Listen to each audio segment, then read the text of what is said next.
Hi, I'm Jessica Spangler with Holistic Approach Piano Studio. I live and teach in the Metro Detroit area of Michigan.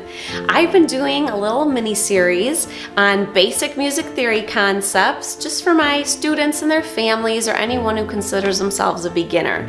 There's lots of videos out there that talk about these things, but they get very technical and sometimes they're presenting isolated facts kind of outside of their context. And while that might be helpful if you already have a little bit of a foundation in music theory, it can be overwhelming if you're a brand new beginner. Last week we talked about the key of a piece, what it is, how to find it, and how we use that information. We used a familiar tune, Twinkle Twinkle, to talk about how we build a melody using the notes of a scale of a certain key. Well, where do we get all of the other notes we hear besides that singable melody line? Let me play for you Twinkle Twinkle's melody, and then I'll play it with all the extra notes. Just listen.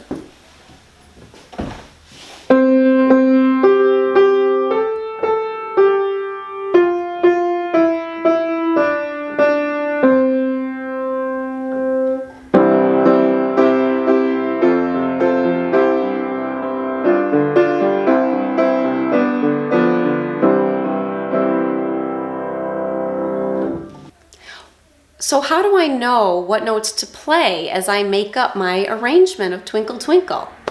Well, that is what I want to talk about today as I break down the most basic concepts of harmony within a simple song. Harmony can be very complex, but it's also very fascinating to delve into as a subject within the field of music. But this is just a super easy first lesson. Last week we showed how melodies are built from the scale of a certain key, and harmony is going to use that same set of notes. Every tone in the scale is numbered, and this helps us because certain numbered tones are going to occur most often. They're going to be really popular as we build our harmonies. They tend to be used more because they're more stable sounding. So let's write ourselves a simple accompaniment or harmony for our left hand to play to support and accentuate what our right hand's doing when it's playing the melody or that singable line. So what are some of those notes that I'm going to use with my left hand? Well, some of the most common harmony notes to use would be your first tone, your tonic, your most important one. If you're in the key of C, that's C. And then your number 4 and your number 5 are also very stable sounding, and they can add a lot of dimension to your song. A lot of songs you hear are built around just that 1, that 4, and that 5. So in the key of C, that's C, F, and G. We're going to take Twinkle Twinkle and add some harmony just using those 3 notes. Just one layer at a time, we're going to build it up. So playing in the key of C, not needing any black keys to make it sound right. C is our first tone.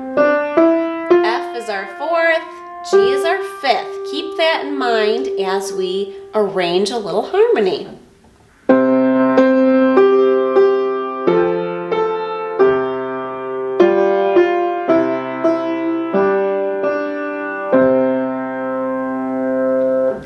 So I hope you could see my left hand okay as I played the C's, the F's, and the G's, just to add one layer underneath that and give it a little bit more interest than just the melody alone. It still sounds simple, but it's filling out a little bit. Let's try it with some other songs.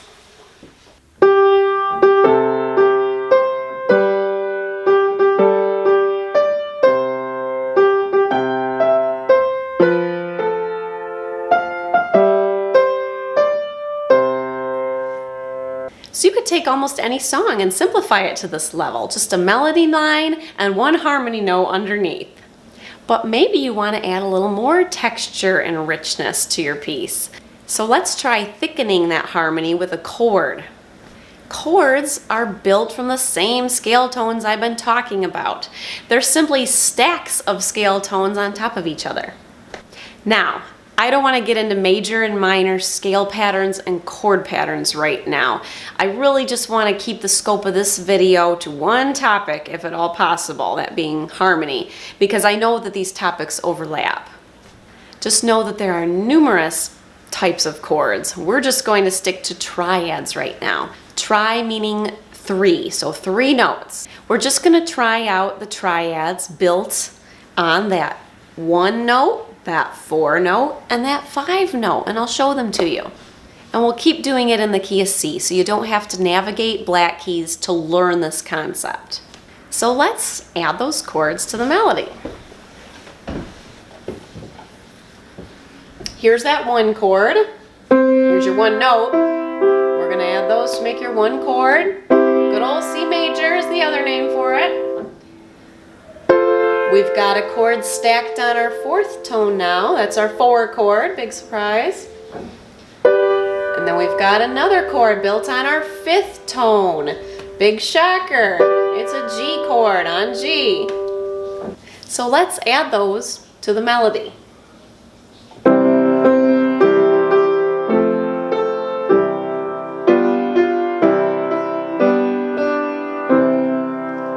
So that's just a really simple arrangement again that we can make, but it's a little more layered than just 1 harmony note. Now we have several going on. And as you heard, those chords can go by a couple names. You can call them by their number within that scale, or you can call them by their root tone. So C has C as its lowest note. 1 built on F is an F chord. So let's also try this with Happy Birthday, just so you have one more example.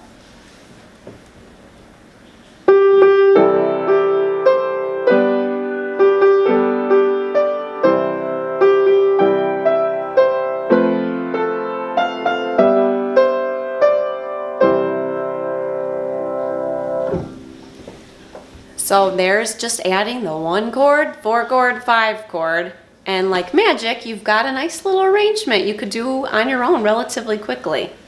So those songs are starting to sound a little more put together. And the last step that composers do after they have the chords settled that they want to use is they start to embellish the song a little bit. They can make it more interesting by playing these chords a couple of ways. Sometimes they just put the chord in a different order. They call this an inversion. Just like if you turn a book upside down, you're inverting it. You could turn a chord upside down. You can flip-flop where that C is. If I play that C chord or 1 chord, and I jump that C up here, still a C chord. It still has the same building blocks, but it's in a different order. So don't only look at the bottom note to figure out what chord you're playing, because it might be out of order. And they might invert a chord for a couple reasons. First of all, it might be easier on your hand. So instead of jumping from here up to here, I could take a note that's in both of those chords and just leave my finger on it. So I went from a 1 chord to a 5, but I left my hand in a similar spot, so I didn't have to move quite so much. Think about the cadence you always hear played at the end of a scale. My hand gets to sit relatively still and play all 3 of those main chords, the 1, the 4, and the 5. Another reason to invert chords is to create a sense of movement or tension, because to play that C chord in a new spot might make it sound less final. It's not quite as settled as this. Another way to embellish these chords besides inversions is to break them up. Play them one at a time like you do your arpeggios.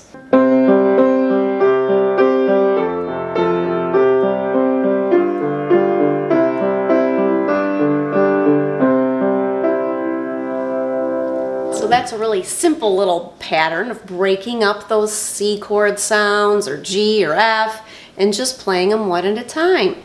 Made the song a lot more interesting than just blocking out the chords. You can come up with so many creative patterns once you familiarize yourself with a variety of keys and chords and really jazz up your arrangements. You can do it by ear, or you can read written music by composers who just spell it out for you if that's easier. Depends on your learning style. And it's helpful to think of written music in this way, basically of chords broken up, so that when you see a piece of music full of notes. It's not overwhelming. You know that every section is basically just a chord sound that's been broken up a little bit. It makes it a lot more manageable to learn. I often have my students block chords of a measure or two to get their hand used to moving back and forth between the different hand positions needed for that passage, while taking out the variable of all the rhythms. So with Twinkle Twinkle, maybe their left hand needs to go from C to F to G, but I just have them practice moving it.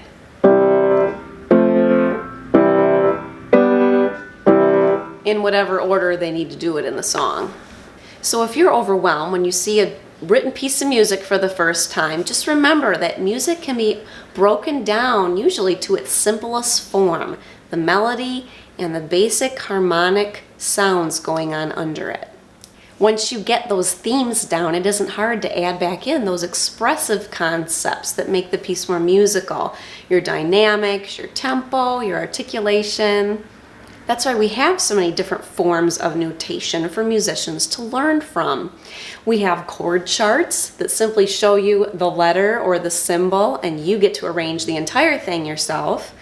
We have lead sheets where they write the melody out on the staff, but they give you the chords also, and you get to arrange your own left-hand harmony.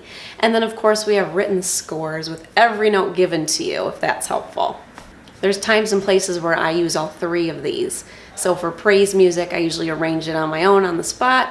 Choir music's more technical. I generally play it written as is, unless it's more of a casual style and I can jazz it up a little bit. I hope that you will sit down and begin experimenting with learning some simple melodies, either by ear or by written music, and trying out putting some chords under them yourself. Listen for what sounds good, and once you have a working pattern, try using those chords in a more unique way. Try them higher, try them lower, try spacing them wider, try breaking them apart like we did. Your friends and family will be impressed, and you'll be surprised at how easy it is to begin playing things that you hear. Once you get the hang of it, you can make really creative arrangements and re-harmonize songs you know to sound even more unique.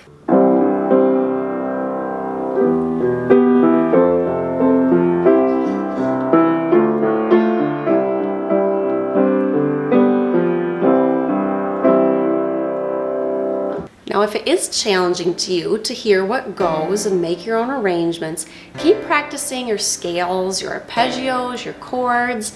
Familiarize yourself with more and more key signatures, because that's going to help your hand find where to go no matter what piece you hear and want to play. And keep training your ear. Train it to hear different intervals, and solfege is great for this. And if YouTube videos aren't cutting it, by all means, find a good teacher in your area and get that help and accountability that a one-on-one lesson can provide.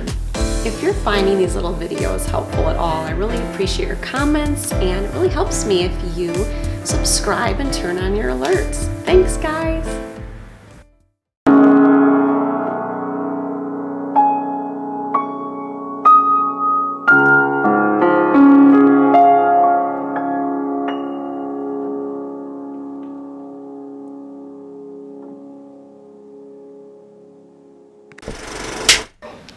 Stop talking and close that door.